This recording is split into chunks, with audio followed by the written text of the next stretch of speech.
Hi everyone, বুলার হেসেল YouTube চ্যানেলে আপনাদের সবাইকে ওয়েলকাম জানাই। এই চ্যানেলটি অ্যাকচুয়ালি আমার মায়ের শখে খোলা। তো এখানে কিছু খাবারের ভিডিও আমরা আপলোড করব। নতুন চ্যানেল তো দেখবেন, ভালো লাগলে প্লিজ একটু সাপোর্ট করবেন আমাদের। Thank you so much. Hi dear viewers, how are you? কেমন আছেন সবাই? আই বিলিভ খুব ভালো আছেন আপনারা। আজকে আবার একটা নতুন রেসিপি নিয়ে আপনাদের কাছে এসেছি। আজকে আমরা একটা স্ন্যাক্স বানাবো, বা বাচ্চাদের টিফিনের জন্য দিয়ে দেওয়া যায় এরকম একটা জিনিস বানাচ্ছি। তো আজকে আমরা বানাতে চলেছি খুব সিম্পল একটা রেসিপি, দই আর পনির দিয়ে টোস্ট। ঠিক আছে, তো এটা খুবই সিম্পল, খুব তাড়াতাড়ি হয়ে যায়। তো আসুন রেসিপিটি স্টার্ট করা যাক। আজকে টোস্টগুলো বানানোর জন্য কী কী লাগবে একবার চলুন দেখে নিই। ফার্স্ট অফ অল আমরা নিয়ে নিয়েছি নর্মাল ব্রেড, সাইডসগুলোকে কেটে নিয়েছি। এখানে আছে পেঁয়াজ কুচি, টমেটো, ধনেপাতা, গাজর কুচি আর লঙ্কা। পুরো মিক্সচারটা বানানোর জন্য নিয়ে নিয়েছি জল ঝরিয়ে রাখা দই, গ্রেট করা পনির, আর এখানে আছে অল্প সামান্য চিনি। ফাইনালি আমরা এখানে নিয়ে নিয়েছি গ্রেটেড চিজ, বিট নুন, নর্মাল নুন আর গোলমরিচ গুঁড়ো।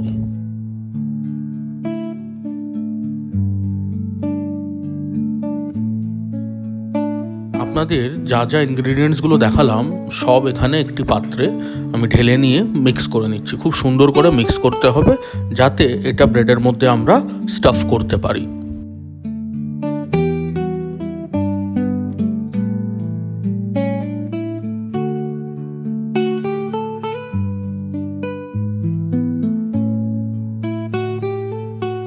খুব ভালো করে সব কিছুকে মিক্স করে নিলে একটা খুব সুন্দর পুর তৈরি হয়ে যাবে, যেটা যদিও ইটসেলফই খাওয়া যায়, বাট এরকম দেখতে হবে। অ্যান্ড এটা আমরা ব্রেডে স্টাফ করব।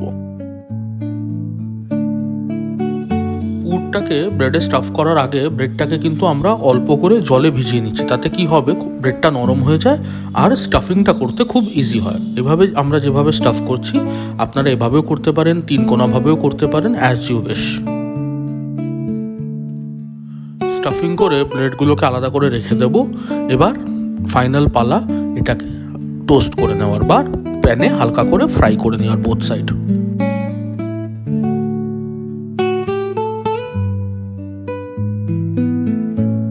একটা মিডিয়াম প্যানে, মানে খুব ডিপ না, শ্যালো প্যান যেটা, তাতে আমরা তেলটা গরম করে নিচ্ছি।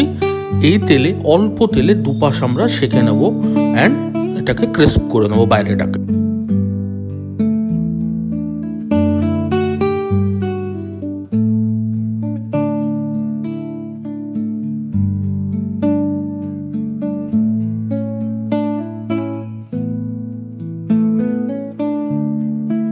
স্টাফড ব্রেডগুলোকে দু সাইডই আমরা এইভাবে টোস্ট করে নিচ্ছি প্যানের মধ্যে। তো এটাই আমাদের লাস্ট স্টেপ ছিল। টোস্ট করে নিয়ে আমরা নামিয়ে নিতে পারি। এটাকে আমরা সার্ভ করতে পারি টমেটো কেচাপের সাথে বা যে কোনো চাটনির সাথে। খুব ভালো লাগবে টিফিনে, ইভিনিং স্ন্যাক্সে চায়ের সাথেও খুব ভালো লাগবে। তো আপনারাও এটা ট্রাই করতে পারেন।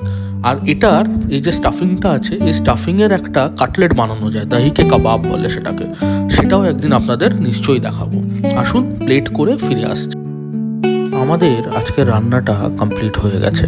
আপনারা যারা যারা দেখছেন সবার কাছে দুটো ছোট রিকোয়েস্ট। এক, রান্নাটি পছন্দ হয়ে থাকলে আপনারাও বানাবেন, খেয়ে জানাবেন কেমন লাগলো।